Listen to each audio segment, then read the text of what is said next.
Terima kasih masih bersama kami dalam Kompas Aceh. Saudara, banjir kerap terjadi saat intensitas hujan tinggi di kawasan Aceh Utara. Akibat belum adanya perbaikan tanggul sungai secara permanen sejak beberapa tahun terakhir, belasan kepala keluarga di Desa Menasah Manyang pun ajukan surat pindah ke pemerintahan desa. Kondisi banjir yang tak kunjung usai di Aceh Utara menyebabkan belasan kepala keluarga di Desa Menasah Manyang ajukan surat pindah ke pemerintahan desa setempat.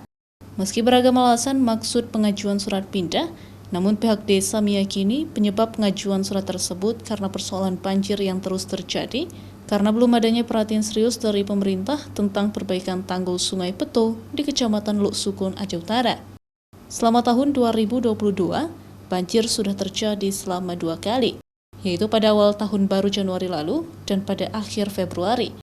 Meski banjir kali ini tak separah awal Januari lalu, namun warga juga harus mengungsi karena ketinggian air mencapai 1 meter lebih. Tapi ada warga yang mengatakan, kalau begini selalu desa kita tenggelam, baiknya saya pindah. Ada Pak itu bukan nggak ada. Mungkin nggak kita rumuskan secara rinci, mungkin salah satu penyebab ataupun dampak dari sebab banjir ya. Mungkin ada hal-hal yang lainnya bisa jadi. Tapi untuk tahun ini saya udah membuat surat pindah yang masyarakat ajukan hampir kurang lebih 16 kakak ada keluar dari desa.